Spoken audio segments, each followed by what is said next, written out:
Hello and welcome back to this course of videos on Node.js and Express. Now in the previous video we downloaded the MongoDB client from npm and we also used the Mongo CLI command line interface to create a database called chat-app, and within that database create a collection called users. And we're now going to populate data into that users collection, and it's going to be from our register form here.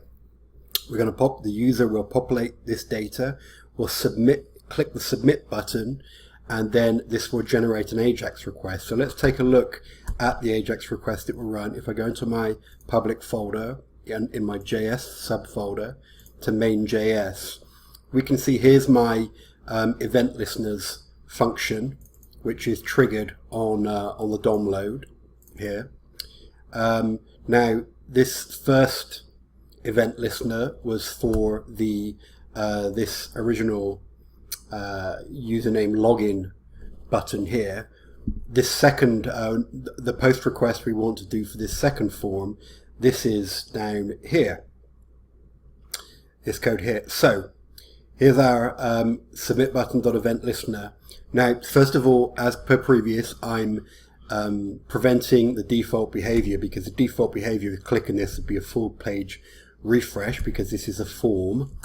Now what I'm doing is I'm basically populating the text from each of these four fields into variables, and then I'm creating a JavaScript object of those four variables and making those four variables the values of these key value pairs that are going to make up the payload. And then we are running the ajax request here, type of post. Here's my URL /register. The content type is application JSON. So obviously, as per previous, when this is a JavaScript object, so we need to stringify that object before we send it, because in order to send stuff over the wire as JSON, we have to stringify into the JSON format. And then here's my success handler that we'll talk about later. So that's our ajax request. So now let's move over to the server and see what we need to do on the server to use Mongo. Now the first thing we need to do is we need to require Mongo. So as with any other modules that you download with npm, we need to require them. So we require it here. We're then actually instantiating our Mongo client by running using the MongoDB object and the Mongo client property of the MongoDB object. So this object now is our Mongo client, and our URL here, this is the URL. So it's mongo // localhost 27017 is the port that Mongo is running on, and we can see that if we go back to our MongoD, we can see somewhere around here port 27017 there. So and then /chat-app is the name of the database that we created on the CLI in the previous video. So this is the name of our database. So now we have that in place, we can move on to the actual route handler for our register post request. And here it is, app.post /register is what we actually sent. You can see here that matches with that. Then the first thing we're going to do is we're going to take our Mongo client object and run the connect method. Now the connect method, this is actually connecting us to our database.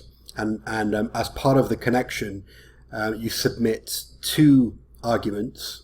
One is the URL that we declared up here, which includes our database at the end. And the second object that we're passing is the callback function. So upon successful connection, this is the code that's going to run here. So this is the callback function. This callback function, you can see it's the new ES6 syntax with the arrow function. You've got an error.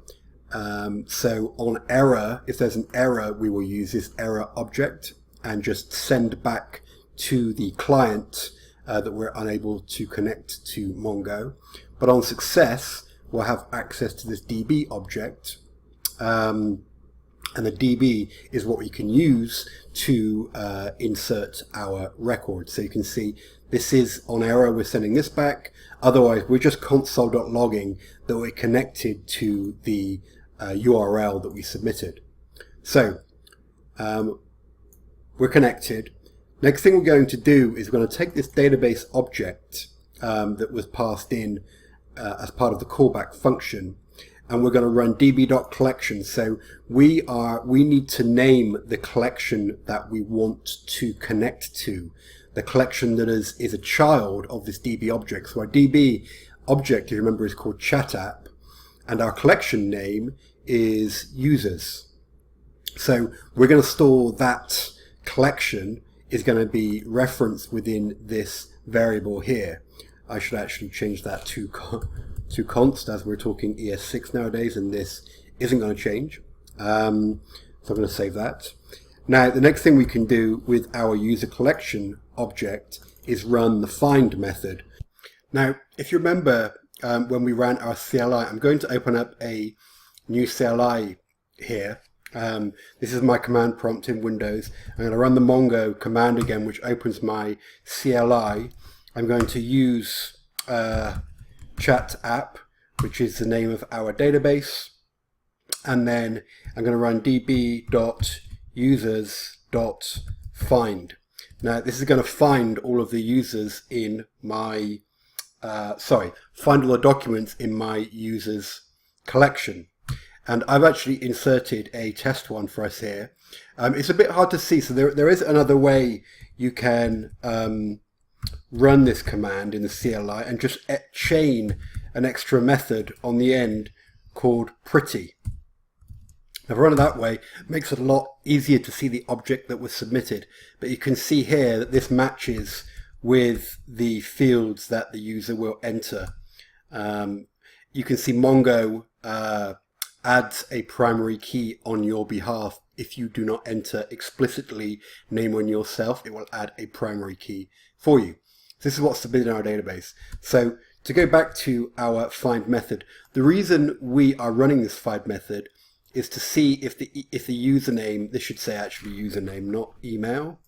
I'm going to change that. Actually see if the username already exists, because obviously if the user submits register with the username that already exists, we need to let them know.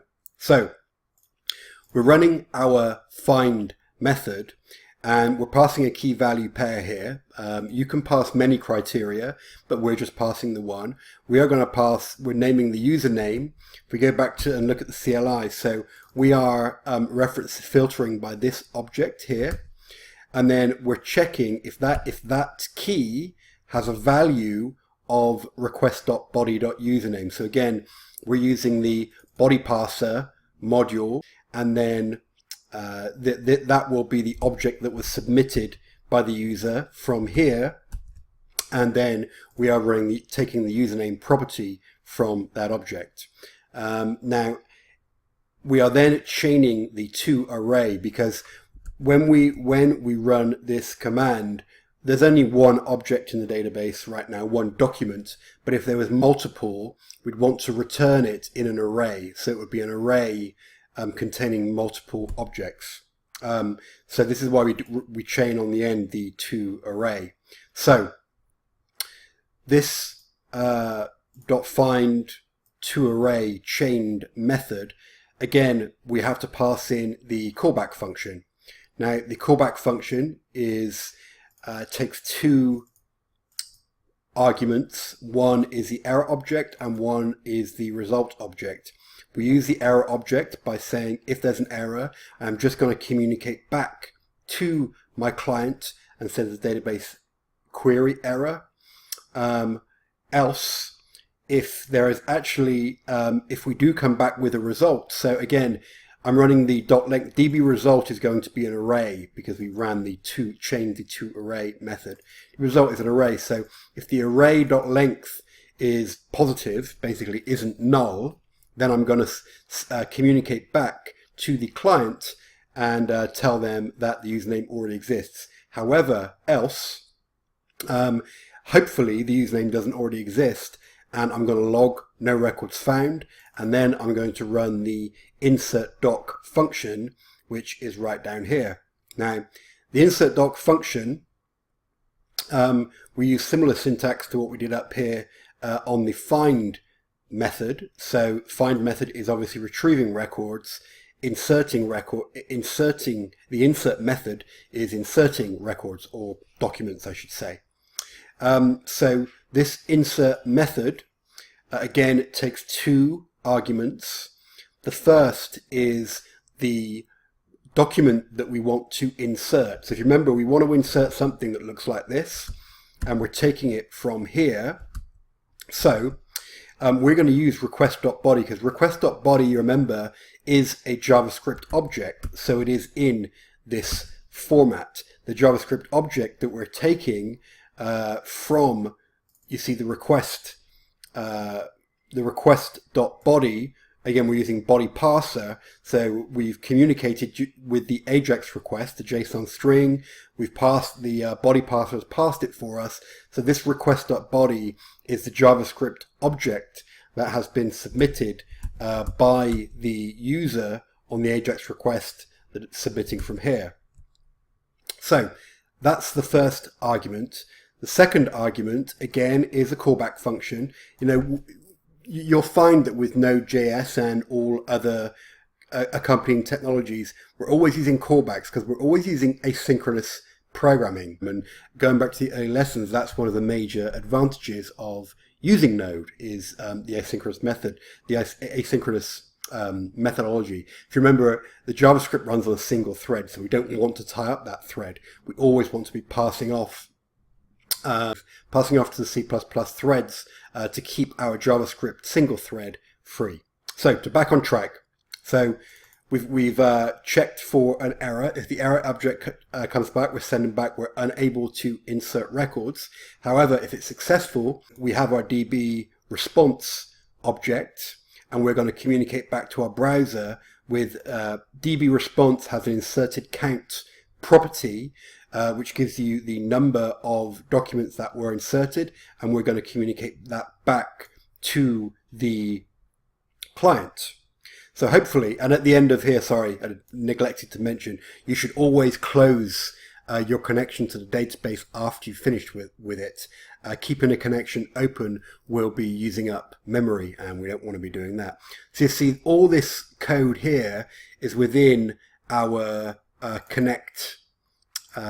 Is within our connect, the callback function for our connect method.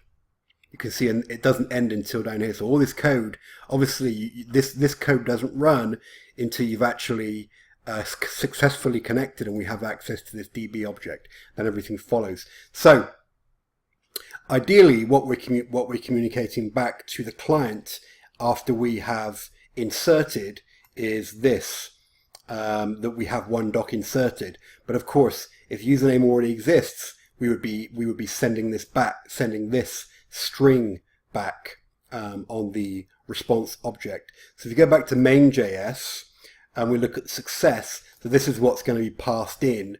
This either this or this is what's going to be passed in as the data object to our success event, and we're just going to alert it. I know there's better ways to communicate to the user than an alert, but just for testing purposes, that's what I'm going to use. So I'm going to save all of this. Then I'm going to go back to my browser. Now, if you remember in here, we already have a username of James1. So if I actually submit my username as James1, and then I say James Murphy, and then it doesn't matter what I put in here, but this should come back with, yes, username already exists in database. That was communicated back. However, if I change my username to James11, and let's just say my name was James Manning, and my email address was jamesmanning@gmail.com. I submit that, and then we get the one doc inserted. And just to prove that works successfully, we're going to switch over to our Mongo CLI and just run our db.users.find command. And I'm just going to chain my pretty method on the end, and you can see now we actually have our two objects successfully, our two documents, successfully inserted to Mongo. So I hope this gives you a good idea of how to insert records into Mongo and find records via Node using the Mongo client. And we'll be finishing off talking about Mongo in the next video. I look forward to seeing you then.